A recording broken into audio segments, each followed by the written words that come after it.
ఖమ్మం జిల్లా నేలకొండపల్లిలో మంత్రి పొంగులేటి శ్రీనివాసరెడ్డి పర్యటించి పలు అభివృద్ధి కార్యక్రమాల్లో పాల్గొన్నారు. నేలకొండపల్లి సభలో లబ్ధిదారులకు నూతన రేషన్ కార్డులు అందజేశారు. కొత్తగా 16 లక్షల మంది పేర్లను పాత రేషన్ కార్డులో నమోదు చేశామని ఆయన పేర్కొన్నారు.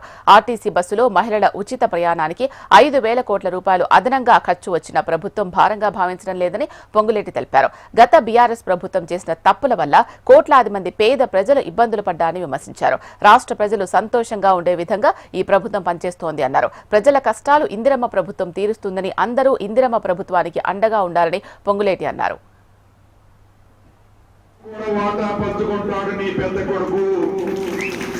కాబట్టి ఏ ఆడబిడ్డ ఒక పాలేరు నియోజకవర్గంలోనే కాదు, రాష్ట్ర వ్యాప్తంగా అర్హులైన ప్రతి పేదవాడికి గౌరవ ముఖ్యమంత్రి రేవంత్ రెడ్డి గారి నాయకత్వంలోని మన ఈ ఇందిరమ్మ ప్రభుత్వం ఇందిరమ్మ ఇళ్లు ఇంకా 3 విడతల్లో తప్పకుండా ఇస్తామని మరొక్కసారి మీకు తెలియజేసుకుంటూ, ఎవరైనా అరాకొర ఈ రేషన్ కార్డు రాని వాళ్ళు ఉంటే మీరు కూడా టెన్షన్ పడద్దు.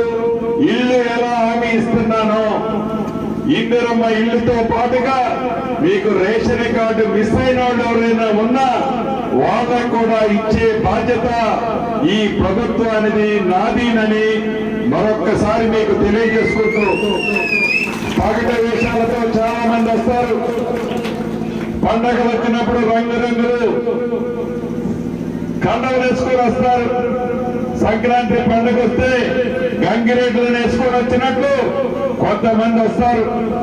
వారికి పరిపాలన అంటే ఏంటో తెలియదు, వారికి ప్రజల కష్టాలు ఏంటో తెలియదు, వారికి తొరపాకలేంటో తెలుసు. కాబట్టి నా ఆడబిడ్డలు అటువంటి వాళ్ళు వచ్చినప్పుడు మీ మనసులో ఉన్న ఆనాటి బాధన వాళ్ళతో ఈనాడు పంచుకోవాల్సిన అవసరం లేదు. ఈ ప్రభుత్వం మీరు చెప్పినా చెప్పకున్నా మీ కష్టాలు తెలిసిన ఈ ప్రభుత్వం మీ కష్టాలు నెరవేర్చే విధంగా